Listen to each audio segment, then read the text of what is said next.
Welcome everyone to another day learning together and building the flight booking engine. Today is day 49 and I want to work on uploads. So today's plan is actually very simple. The first thing I want to do is to study, okay? Or maybe you can say, let's say upload, okay? In all this we shall be studying. Should maybe use a different color for this. Upload image, okay? Upload image. There are a number of things I've been trying to read in a hurry because it's been a while since I worked on image uploads to Cloudinary. So after the image has been uploaded, okay, save the URL to DB, okay, to the database, okay. And this saving it to database means we are attaching it to the booking model. After that, okay, we shall be done, okay. So what else do we need? The third thing we need, actually, to achieve all this, okay, to achieve all this we shall need to do the following, okay. To achieve this we need an endpoint for uploading, okay. And an endpoint, this should be a FastAPI endpoint.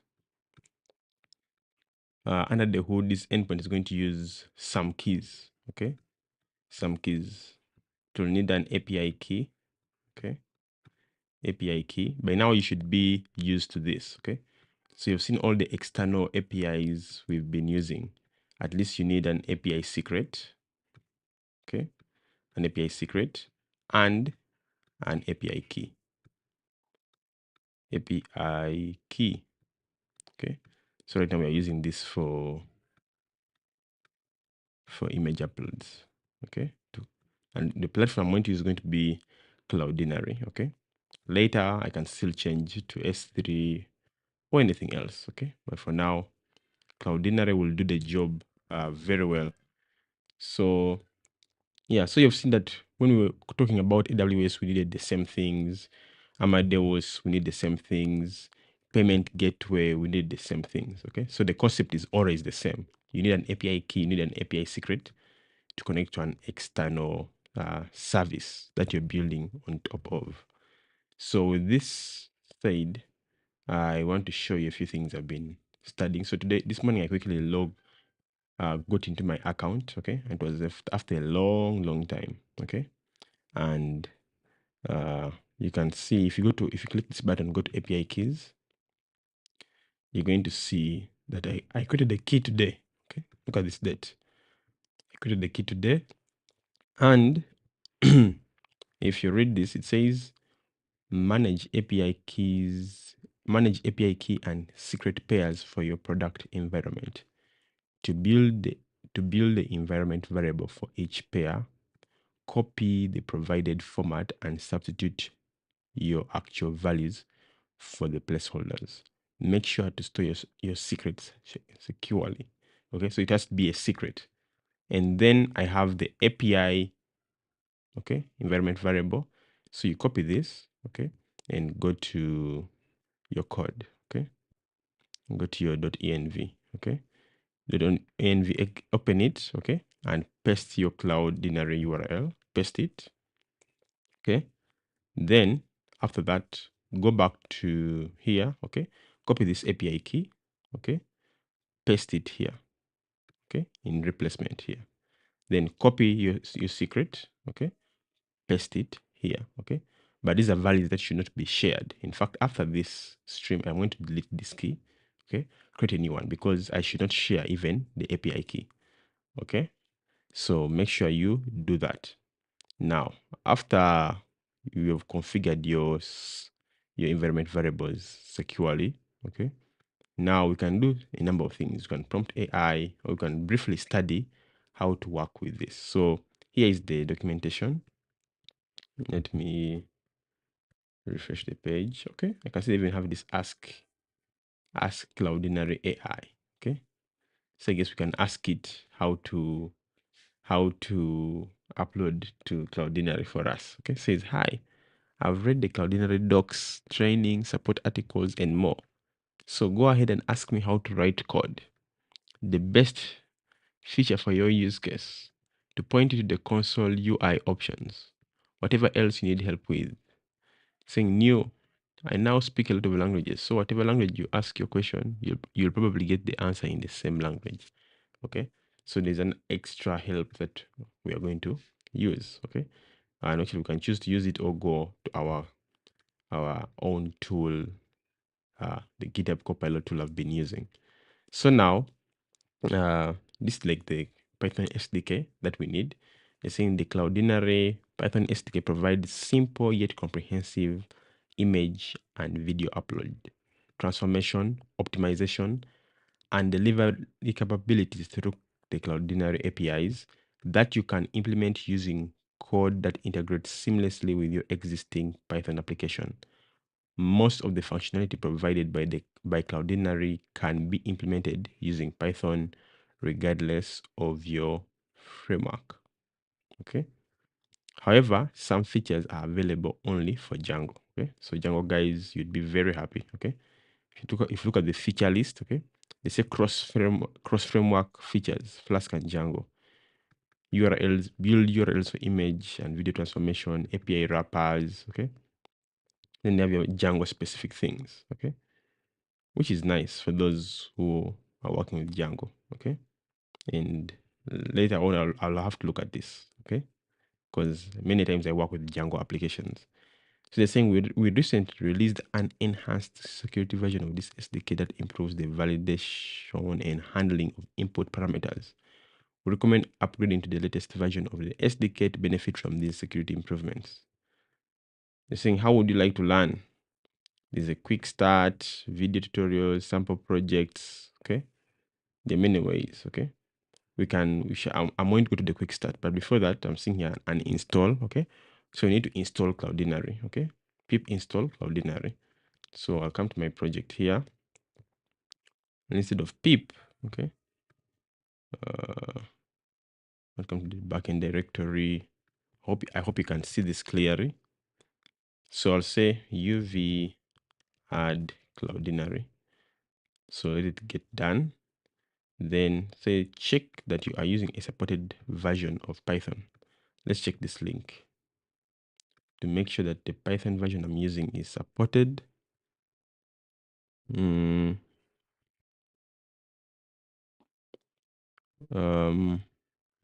not seeing that. Did I rush to click? Open this, come here, wait. So these are the versions, okay? But think about Node instead of Python version. Maybe I've not understood it, okay? But that's okay. Next up, say add Cloudinary to the list of installed apps in settings. Oh, this is for guys who are working with Django, okay? If you're working with Django, that would be the case, okay? So I guess this is for Django, okay? Let me see if but I want something which is not Django related, okay? Before we can even ask let us ask the AI, okay? How to upload using Python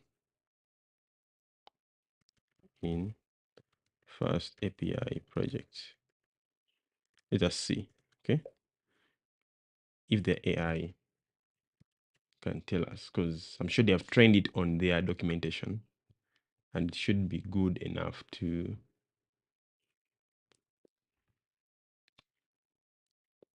so they say here's how to upload files. Here is how to upload files to Cloudinary in a FastAPI project. First, install and configure the Cloudinary SDK. Okay. So they say import Cloudinary.uploader. Okay. Then they say from FastAPI import FastAPI file. Okay. Upload file. Import OS from .env load.env. Okay. Load in environment variables. Okay. And they say configure Cloudinary. Cloudinary config, okay? Cloud name is equals to this, okay? API key os.get env API key.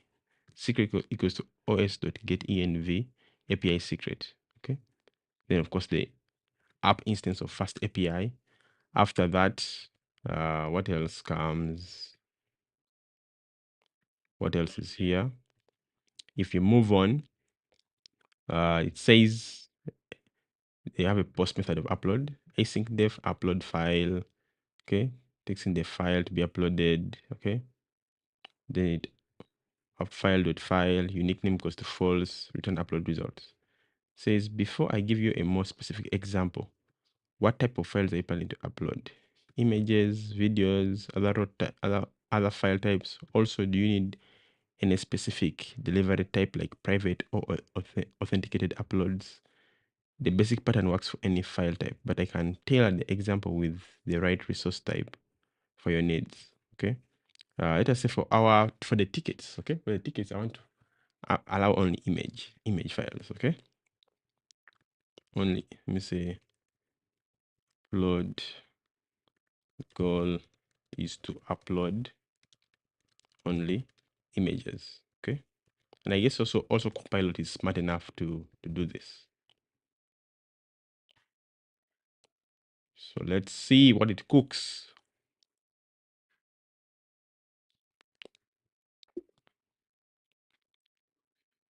Okay, so perfect. Since you are using specific uploading, since you're specifically uploading images, here's a complete FastAPI example. So I want to see what it has changed. Okay, if I scroll, okay, scroll, I think it has changed this. Okay, the resource type. This is the difference. It says resource type equals to image. That's the difference between what it has done and maybe the return type. Okay, let's copy this. Okay, I want to copy. Is this a copy button? Okay, then I'm going to use Copilot. Okay, maybe I'll create a new session. Okay, then I'm going to guide Copilot, okay, to do what we want. And actually, I've seen something else.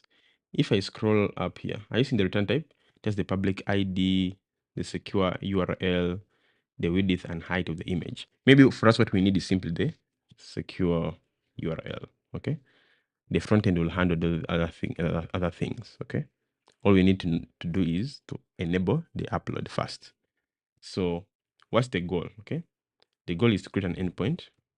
Okay, create an endpoint to upload a ticket. Okay, using Cloudinary. Okay, that's the goal.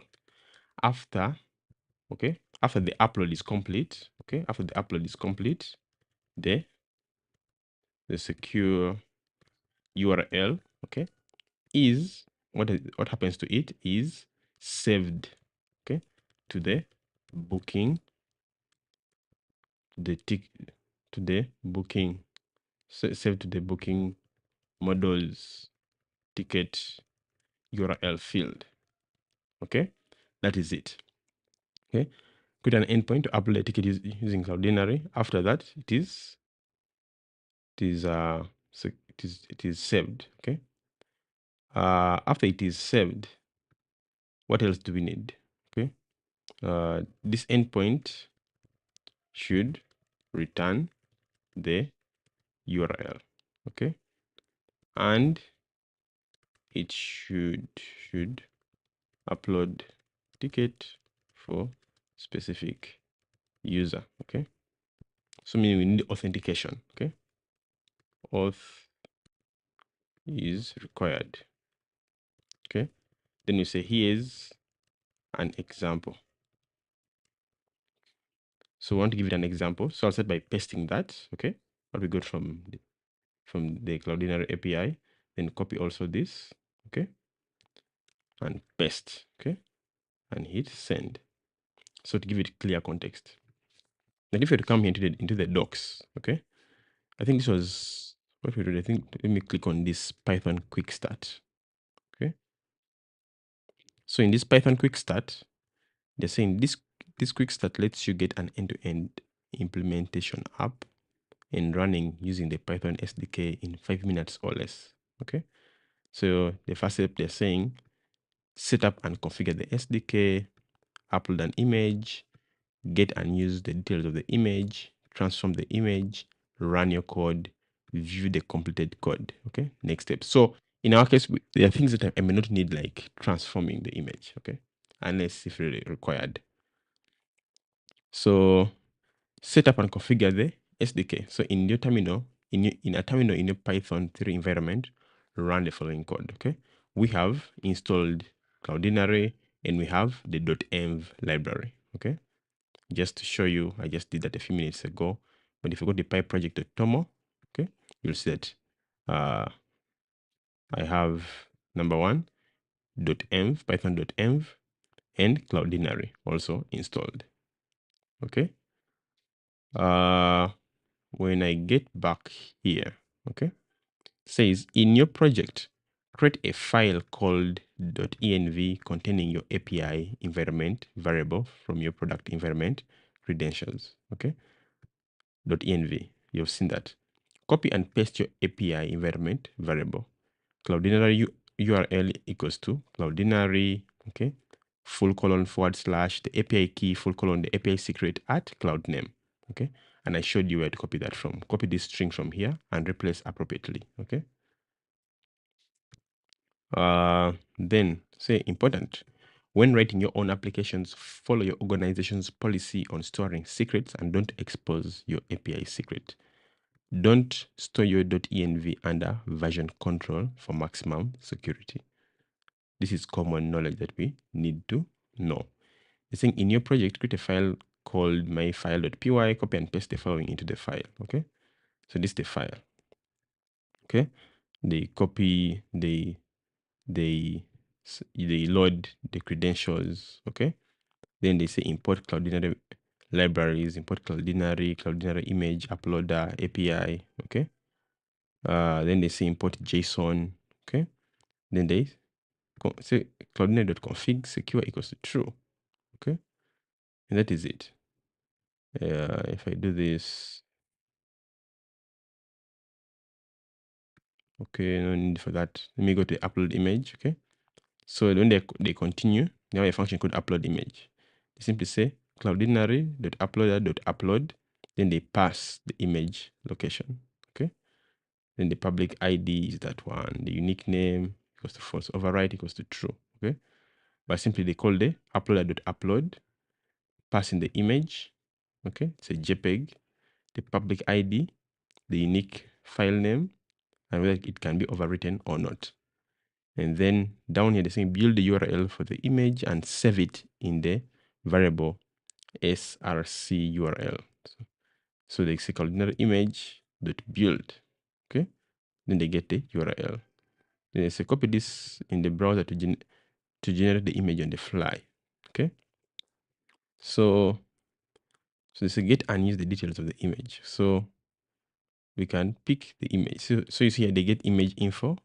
Okay, then they play around with the width, okay, and stuff like that. Even here they're now transforming, okay, but that's not what I want to do. Okay, I don't want to transform the image for now. If we need to transform the ticket, that is something that can be worked on later. So for now, we want to focus on uploads. Okay, so let's see what this bad boy has done. Okay,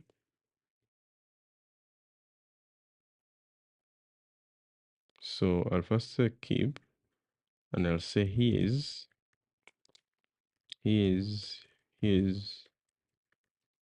another example. Here's info from the docs. Let us see if it can pick information from the docs. Okay. Let us start.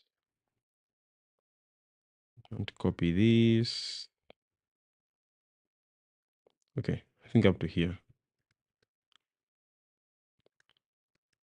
I want to. Sometimes I'm trying to. I'm starting to try out something. Okay, I want to see the more I give AI more context, what happens. So sometimes it doesn't even improve. but sometimes it does.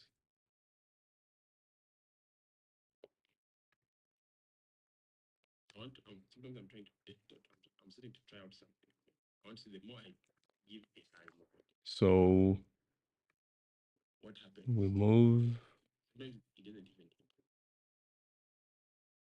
sometimes it does.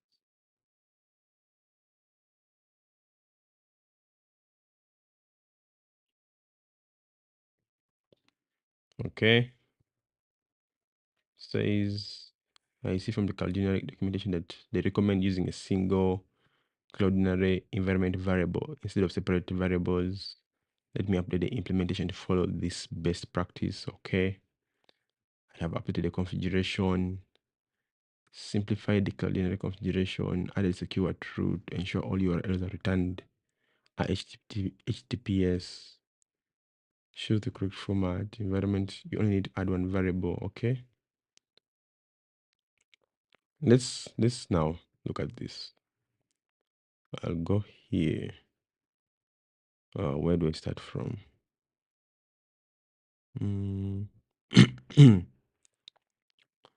Close this. Okay. Reduce this. Start from main.py. Okay. You see that from backend routers, we have a new router called for tickets, for managing tickets. And it has been included. App.include router tickets.router. Good. Close that. So we can go to that router. Okay. Here in tickets.router, we have a number of imports. Okay. But what is important is that we want to find out what is going on. Okay. Here. So they have post upload / booking ID. Okay. So you're uploading for a particular booking. Okay. And to upload for that booking ID. In fact, maybe before that, just the upload the first from FastAPI, we have API router, depends, file, upload file, HTTP exception, status. Okay. We have session for the database from SQL model for the database, get session. Okay. We have get current user. We have user in DB. Then from Cloudinary, our Cloudinary service, we shall look at that file. They have a function called configure Cloudinary and then upload file. Okay. Then from backend.crew.users, get user booking, update booking ticket URL. Okay. Then import UID. Then the API router has a prefix of /tickets, okay, and has a tag called tickets. Then they start by calling this function configure Cloudinary. So I want to go into it and see what it has. Okay. So configure Cloudinary. If you see, maybe let me say keep. This env.example, I don't need their stuff. Okay. What I have is okay. So I'll remove this, come back here. Okay. Go back to configure. So in configure, you see, say Cloudinary automatically reads Cloudinary URL from environment format is this. Okay. Which is okay. So I'll remove this since it's from the okay. Maybe let me just remove. Let me do this. Okay. I can copy this instead and make it docs here. Okay. Paste it here. Hoping that this is true. And you shall need to prove it. Then, okay, now config goes to cloudinary.config, secure is goes to true, return config. Okay. So there will be a function upload file. Takes in the file, the resource type. Okay. It's a string. The thing by default is auto and returns a dictionary. The thing upload a file to Cloudinary, args file object to upload, resource type of resource to, like, is it an image? Is it a raw file? Is it a video? Is it auto? Okay. So it says upload result Cloudinary dot uploader dot upload. But text in the file, the resource type, the unique file name, they're saying equals to true. Okay. And override equals to true. It can be true, it can be false. Then they return the upload result. Okay. Return the upload result. So two handy methods. Okay. Not bad. So, okay, configure the environment variable function to upload the file. And of course, for this to work, you must load your environment variable for it to be able to pick up that URL. So that's good, makes sense. Then we come here to the path operation decorator, router.post, upload for a particular booking. Then the path operation function, async def upload ticket accepts the booking ID, which is a path variable. We have here upload file equals to file. Remember this, okay? Then of course upload file and file we know are from FastAPI, okay? And this one is simply for maybe more metadata to give to this. Then we have the current user, okay? Because I said we want to make sure that it ensures authentication, okay? Not anyone can upload, okay? So get current user, then session depends. This will get us the database session. I'll just minimize this, okay? But maybe it's important to read the comments. AI might have written a wrong doc string. Upload the ticket for a specific booking. Booking ID, the ID of the booking to attach the ticket to. File the ticket file to upload. Current user. Authenticated user from GWT token. Session, database session. It returns a dictionary containing the secure URL of the uploaded ticket. Raises 404 if booking not found or doesn't belong to the user. HTTP 400 if the upload file fails. Okay, I might change this to allow maybe any user to upload. Okay, because this is going to be admin uploading. Okay, it's going to be the admin uploading, not just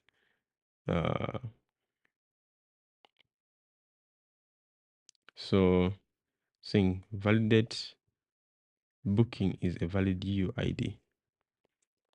Okay, so try UID booking except can't this be handled by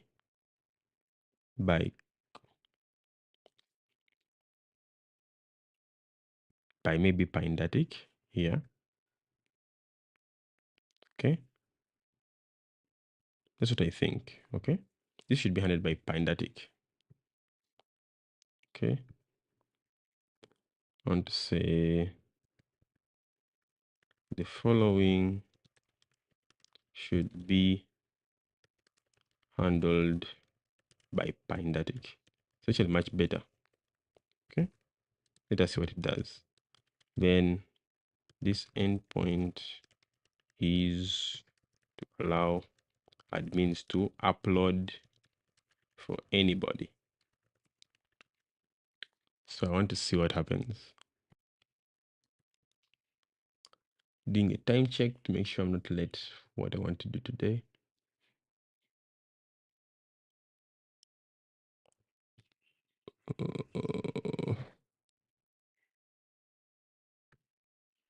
Okay, so get the booking and verify it belongs to the current user. Booking, get user booking.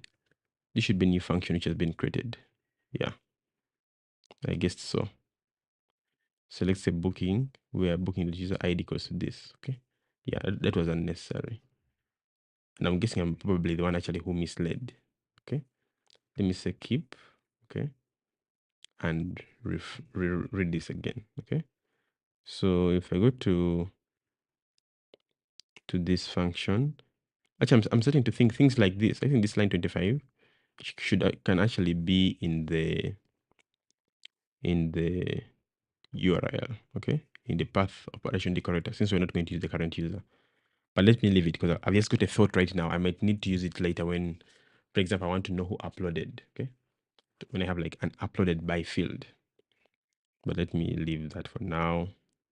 So first step is we get the booking. And I seeing this? It says UID. This is what I wanted. Okay. Or else if AI would be smart enough to do this, because this type should be UID and not str. Okay. So that Pindatic handles that validation instead of having a check here. So the first thing is that we get a booking. No need for this comment. Get booking by ID. Okay. They say this function already exists. Okay. for getting a booking by ID. So we select booking, where booking.id equals to booking. Execute this statement, okay, and return the fast record, okay. Thing.fast. We return that booking. So after that, if there's no booking, okay, we can raise an exception with a 404 status code saying the detail booking not found. This is okay. Okay. So say upload file to Cloudinary. There's no need for this comment. Upload result equals upload file. I think this is the function that we in the upload service. Resource type equals to auto. I'm going to say image. Okay. Update booking with ticket URL. I can remove that. I say secure URL equals to upload result. Secure URL. So I'll say update booking. Say update booking ticket URL, takes in the session, the booking ID, and the URL. Okay, so if I go to this function and I study it, okay, so it says booking, get booking by ID. Okay, takes in the session, okay, gets the booking. But I see in here, this booking here, okay, if we have got the booking up here and we want to update the booking ticket URL, okay, if this is correct, okay, and we're passing that booking ID here, okay, inside update booking ticket URL, okay, do we need again to fetch the booking again? Think about it in this function, okay. I don't think we need to fetch it again, but just think about it and maybe let me know what you think, okay. But these are things that we need to think about since we already have here a booking. Do we need? But anyway, let's I'm going to leave it because maybe sometimes you might want to use update booking ticket URL elsewhere, okay, whereby you don't have the actual true booking and you just want to pass in the booking ID. So here it gets that booking again by the ID, okay, and then if it exists, simply says booking.ticket URL equals to that, adds the session, commits, and does a refresh, okay. Get user booking, this is not necessary anymore. Someone delete it, okay. But this is something to think about. I need to really think about it carefully. So it says if not updated booking, raise status code 500 internal server error detail, failed to update booking with ticket URL. Okay, this is okay. Return. Where is it try? Okay, it has raised. I was wondering why is there a try catch, but it's raising. Okay, it's raising an error. So otherwise, if things are okay, message ticket uploaded successfully, ticket URL, secure URL, booking ID is that, public ID is that, okay. So actually, I'm thinking about this after, maybe when I'm almost done. I need to create a structure for all responses, okay. Like the API should have a structure for how all responses should look like and how all error messages should look like. Then at the end, you have the accept exception as E, where we raise an exception, 400 bad request, failed upload ticket, okay. But that is something I've been thinking about, okay. And if this is written as a 500, okay, here, why are we returning 400? Like what I want to do is that once we raise a 500, okay, a 500 here should be reflected because this will catch everything as a 400 bad request. Yeah, so needs updates, okay, needs to be changed a little. Yeah, but that is something to consider later. All right. I guess let me try this. Zuka compose app. So I'm running out of time. I guess I might have to do the front end later, and then I can push the code for you to see. Actually, my main focus is actually on the backend. My backend is safe and okay. The front end, yeah, can always be done. So if I come here, if I look at tickets, okay. So you see we have the endpoint here. Tickets upload, okay, slash booking. Even this URL, I'm thinking about how do I, okay. I'm thinking about how can this URL be improved, okay. So text in the booking ID and text in the file. All right, time to go to Postman. Let's try this.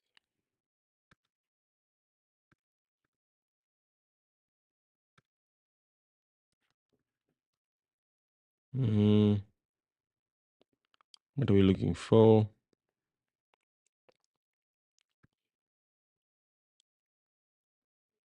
Says detail not found. I need to change the environment. If I send, could not validate credentials. This is good. Now what I need is to log in. Okay, come here. Close. Let me close these other endpoints for now. Say login. Says incorrect email or password. Wow. So I had an example. Okay, I'm not sure if it still works. Just for testing locally. Try it out. Was it password string? Let me try this, okay? If I go to what? Was it in register? Yeah, this is the example. Let's try it out, okay? Can even register from here. Execute. Okay. So, and I think this if you look at this email and password, it should be the same as what is here, okay? If I click login from here, incorrect email or password. Oh, the password is string. It's a basic one.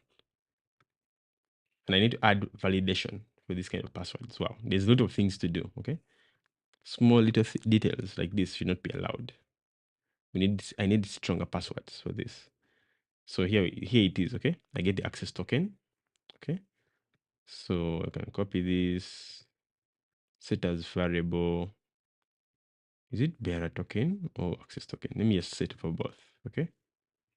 Set for both. So token type bearer, user, you see, user, we get the ID of the user, okay? Their email and the groups. They're not in any group. They're just a regular user, okay? Remember, I want to try something, okay? Remember one time when we were creating the what is it called?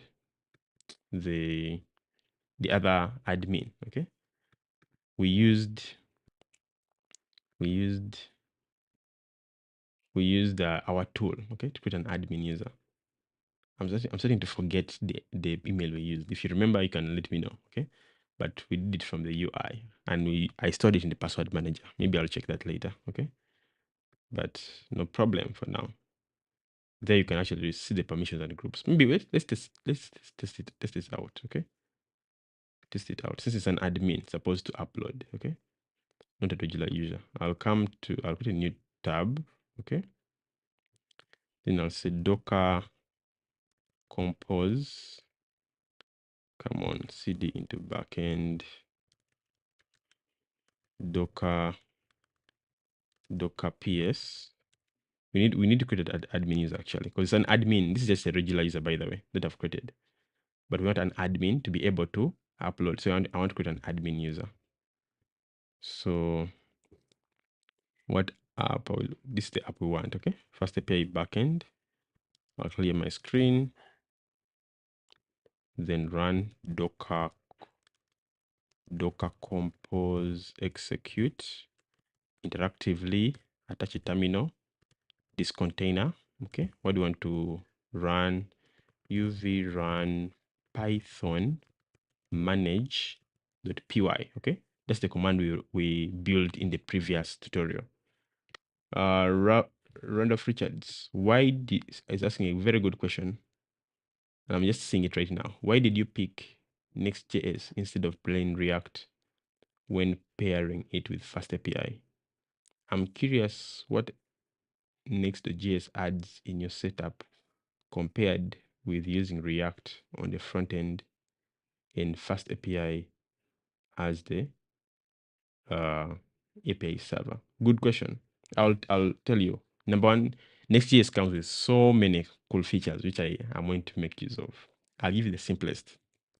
In React, okay, I would have needed to set up what I call the API router. Oh my god, I hate it. Okay, but with in Next.js, okay, it simply routes automatically by using the directory names. Like if you see app, like if I want to do /admin, the folder name is used. /API or /auth, these things, it just follows the directory name and file names.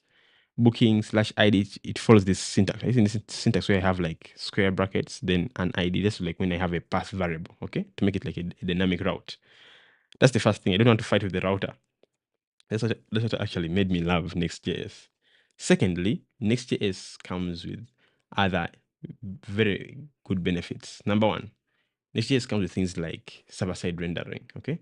There are pages which I'm going to later, maybe when I'm optimizing, I'll show you. I'll want to build things on the server, okay? So that by the time it goes to the front end, it's already rendered, okay? And that is very good for things like search engine optimization. Next up, Nextjs also has where you can render things on the client only, okay? It also has features where you can render particular parts of your page, okay? How can I say, what's the right word? Like, just say, imagine I have two sections on the page, okay? I can render section A, okay? From the client, okay?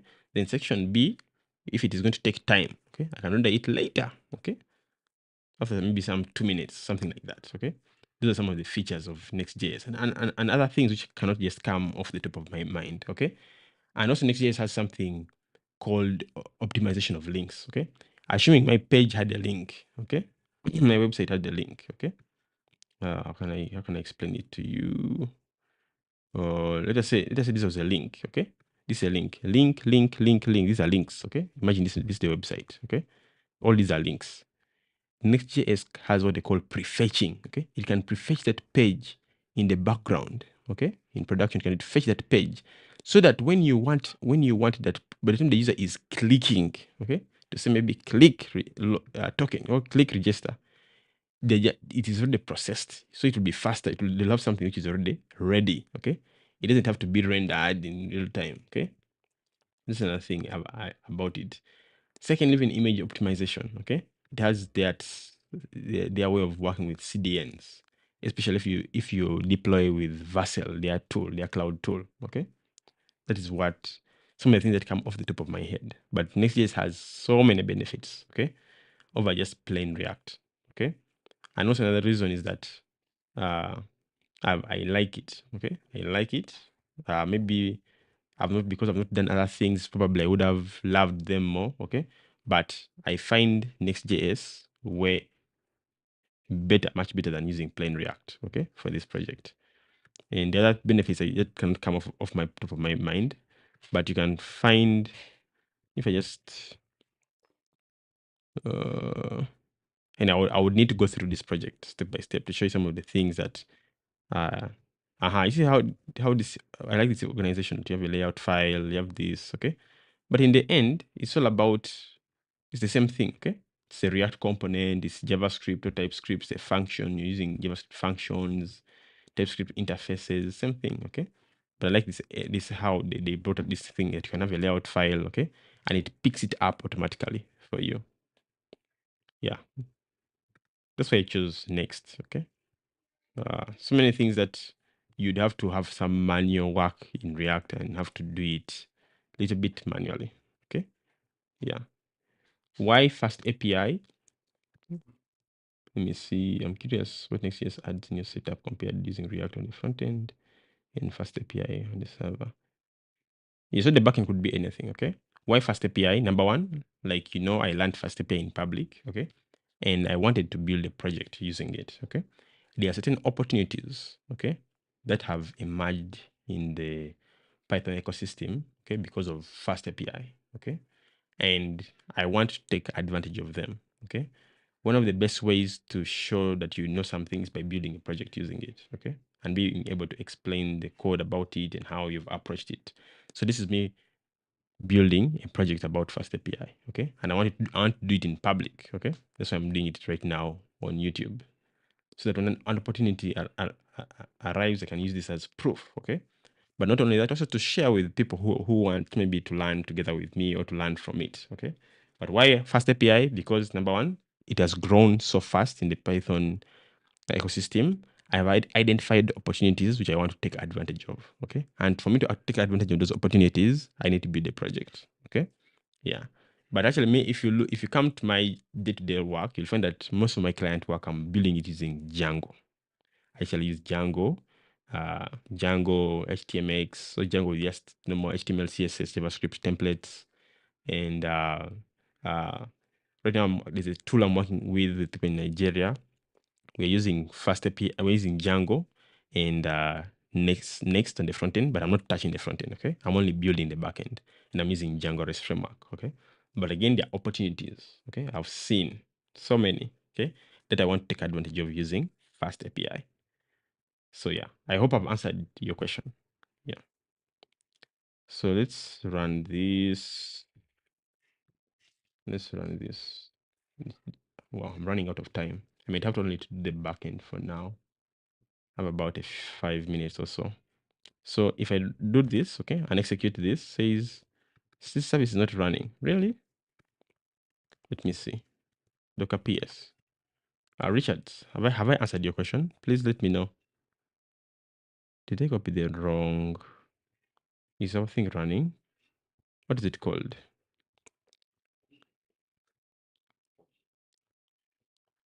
Let me just copy this. I'm shocked why it is saying the service is not running. Okay. So replace this with the actual name. Says backend first is not running. Interesting. And we can load here. Okay, this is coming from it. Let me kill. That's crazy. If I refresh this, yeah, this should die. Okay, this should die. So compose app. Okay, so have you ever tried Vue, Next, or Svelte Kit? Okay, no, I've never tried them. Yeah, but I've heard about them. Actually, I have a friend who is a very big fan of Vue.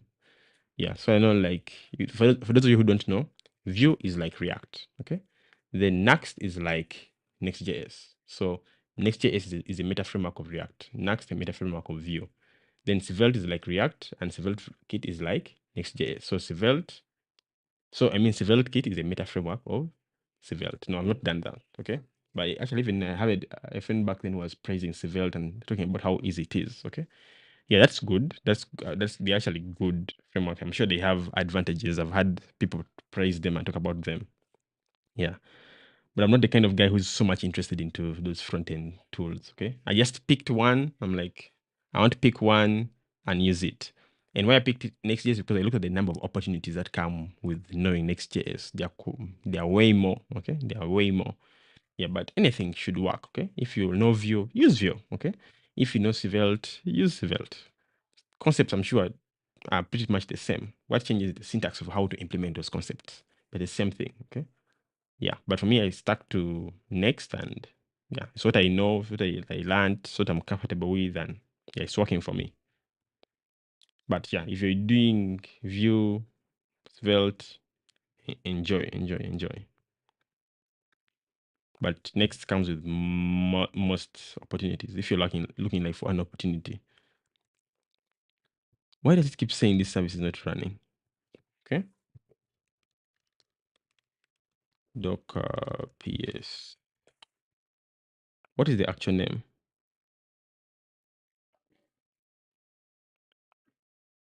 Is this? Oh, this might actually be a wrong one. Okay, because I'm certain. See, I have many. Okay, there's this. This is an exited app about a minute ago. So why is it not running? This this, this.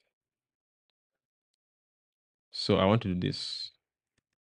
Docker compose down. You wonder how certain things take your time, okay? Docker PS. So, okay, only one. So let me have them up again. So Richard, if you have any question, any follow-up question, please go ahead, ask.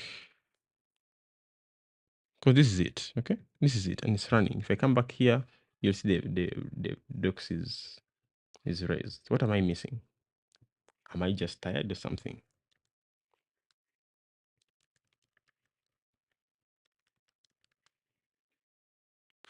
Progress. This is it, right? So Docker exec. Let me see. No such container. What next? Okay, looks like it's now okay. Let's continue. That say uv run python manage.py. Okay, minus help. There we are. It works. So I want to create the create admin command. Okay, that was off, but I simply took down all the containers and spun them up again. So you can now say docker exec -it, the container name, uv run manage.py. I can now say create -admin. Okay, we need an admin. So this admin, I can create admin at admin.com.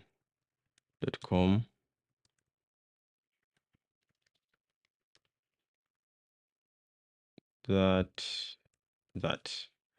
I hope I've typed the correct stuff. That passwords don't match. Oh my god. So my own, let me put here a simple basic password, okay? Since this is testing. Let me see if I get this, something like this, okay? Like this. This should work.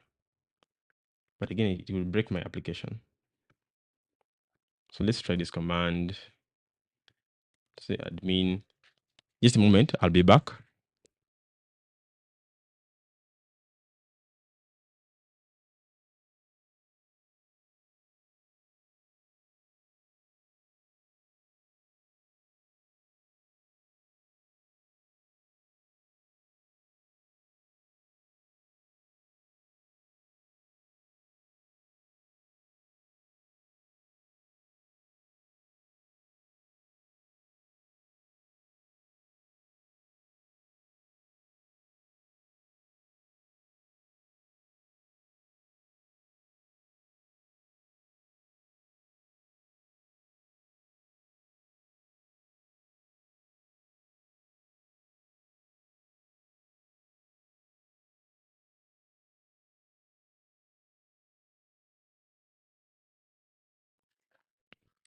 All right.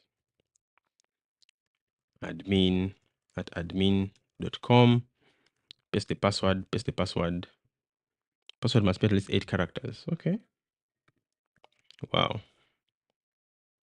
7, 8. Try it again. So Richard, have I answered your questions? At admin.com.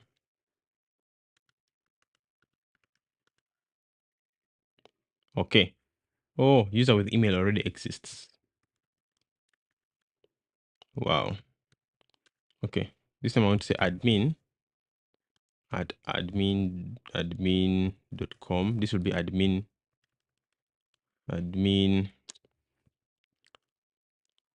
2 at admin.com.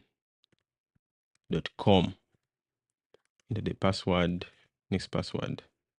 So admin user created. Okay. So if I come here, the same password, okay, I put the password here. Okay, password here.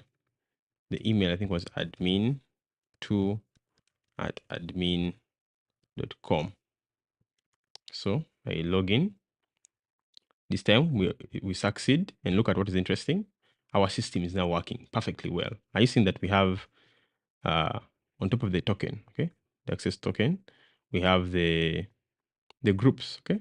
This is the group name, admin, the description, okay. We have the permissions, okay, all the permissions of this admin. This is nice. I like this, okay. The name, the code name, description. This is very nice. I love this. I really love this, okay. So I wanted to just show that first of all, our command line tool that we built is good. And actually, feel free to expand this command line tool, okay? Personally, I am going to expand this tool, okay? Time is going to reach where I'm going to focus on the MVP, okay? When I finish the MVP, there are certain, what I call maybe business secrets, things which I don't want to share in public, okay? I'll stop, but I have ideas of where I'm going to take this command line tool to the next level, okay? And even this permission, this role-based access control system, I'm going to advance it. I have so many ideas for this project because, like, I told you, this is something I'm going to test on the market. Okay. Okay. So with that done, we can try to upload set as variable. I think bearer token. Let me just set both or access token. Save this. Richard says I would love if one day you'd try another framework. You'd be amazed how easier it is to use Vue or Svelte. I'll try, okay? Probably one day. And actually, all my friends who use Vue and Svelte said the same thing. They say they are way easier to use. So if I go back to bookings, okay, and click here, we get no bookings. Okay, interesting. Maybe let's do a booking, okay? Maybe it was because I rebuilt everything. Okay, but that's interesting. Let's do this, okay? NVM use 20 and npm, I want to see something, npm run dev. I'm curious where that endpoint is fetching bookings from. It might be fetching from what we made last time, because back then we had something concerning, okay, my bookings, this person has no bookings, okay, which is okay, but needs to be authenticated. Let us see, admin. So is this admin? Which admin are we using? And copy this, okay, and copy this. So this tool of bookings, okay, is it fetching? I think it's fetching the person's bookings, okay, your own bookings. So this one has no bookings. Are you seeing? So I want to log out, okay, try to log in. This time I want to log in with, I think, this user.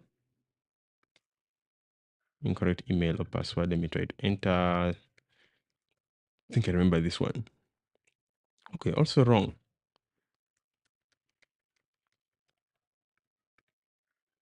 Interesting. So I've forgotten the password of that user, okay? But I think because I rebuilt everything, I've lost all the data in the database. So there are no bookings. So what I want to do is this, okay? I want to do maybe a basic booking, okay? But wow, time is fast spent. I have only 2 minutes to prepare. So this is what I want to do, okay? Maybe do this, okay? Come here to home. Time is fast spent. Oh my God. Time is fast spent.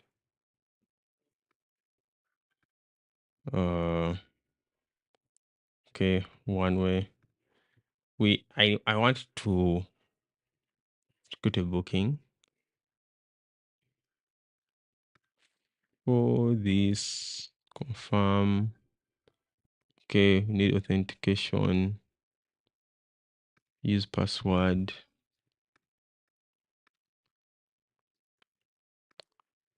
Okay, let me just sign up. Sign up this first one. That's the password. That's the password. Agree to terms.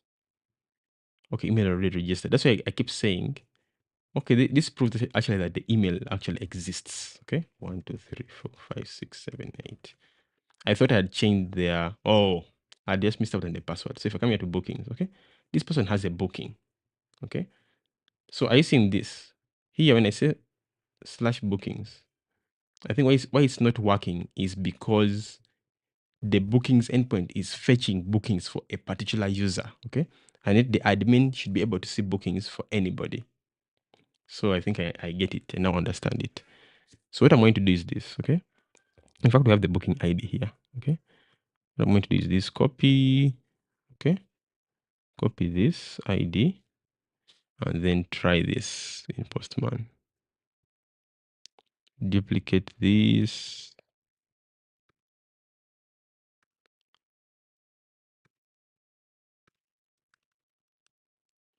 I want to be able, I want to say upload ticket, okay?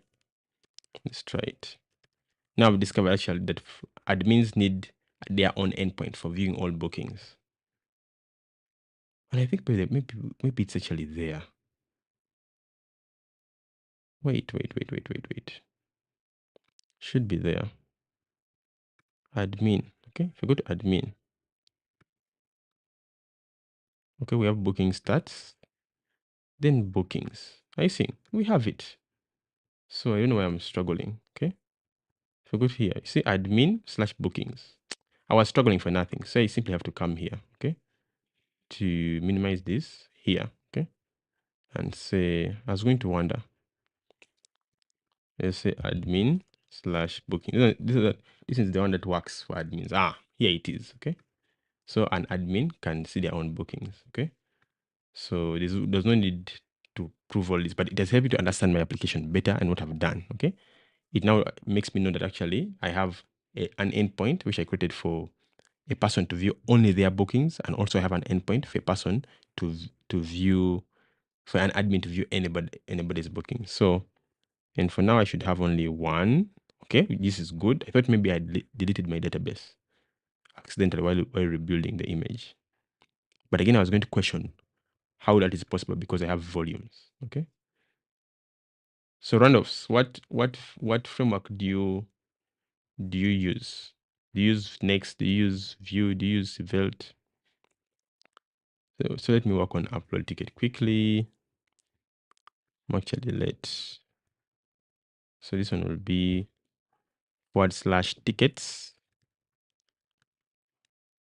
And when you say easier, what makes Vue or Svelte easier?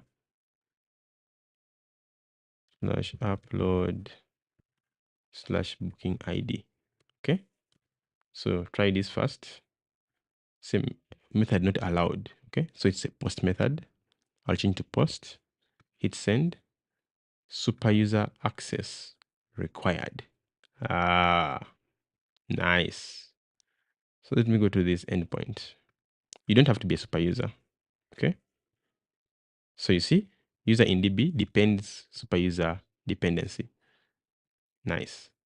But I don't need the super user dependency. Okay. From dependencies, all we can take is this.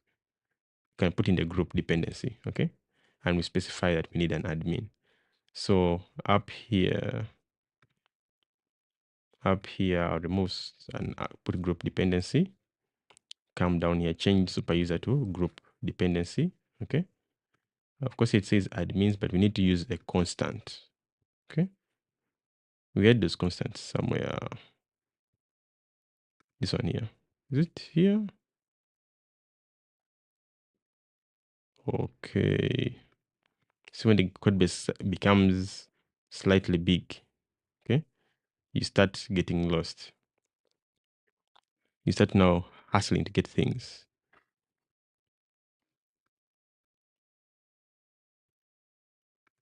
Okay, but you get the point. I'm going to edit it. Let me just hurry to catch up with time. But the point is, this should not be a string. Okay, this should be a constant. And I know we've already defined it, so this has to be admins. Okay, like that. So before I can even tell it, remove magic string, replace with the constant. constant in this project. Okay, being a little bit lazy, but let's see if it can find it. But let me first leave that. Okay, come back here, hit send. Says still forbidden.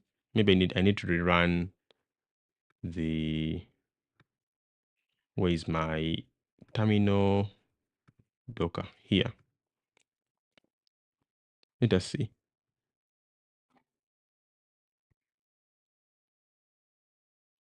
It has failed. I'll close. Okay, I'll do it manually. So close this, run Docker, run it, spin it up again, come back, execute. You see, that's okay. So the permission error has now gone. What is missing is now there. What is missing? Okay, the body is missing the file. Okay, we need to send the file. So let me see. Body text JavaScript JSON. Is it from data? How do you upload, by the way, in using Postman? I'm now forgetting. Is it binary? Select file. I think this is it. Select file from local machine. Let's try. Let me try this. This thumbnail. What is it saying? Using this, the file above is not working. Is not working directly, and will be available to your teammates when you share the request. Okay. How do you share? How do you share files in Postman? Text file. Okay, I think this is it. Select files. Upload this thumbnail. Let's send. Say there was an error parsing the body. Okay, at least we know that now the backend has received it. Okay, so saying multi-part expected boundary character at got 0 at index. Okay, and get a bad request. So we need to even show better errors for that, but at least it's working. Okay, maybe we can continue this in the next in another stream where I can fix them, because I'm trying to, right now my mind is all about time. Okay, wait, did they put a key? Did they put a key or what? Invalid HTTP request received. Okay, I need to figure out. I need to revise. Actually, if you remember, we revised this. Okay, we did this, but it looks like I've forgotten. Okay, but it's actually easier than this. I need to revise how to upload images to FastAPI. Okay, I'm sure it is easier than this. Okay, it's me who has just forgotten, but it's way easier than this. I remember. Okay, but it's okay to forget, and I can always remind myself. So yeah, let me end here for now. I'm running a late fake program, and let's stream. See you in the next stream. Look out for another announcement on the community tab. Thank you, Richards, for your thoughtful questions. Hopefully one day I will look at Vue or Svelte. Yeah, I'm curious, what frameworks do you guys use? Okay, and you said it is easier. Why is it easier? Okay, what makes it easier? Okay, I want to know it. I want to know the reason. All right, bye for now. See you soon.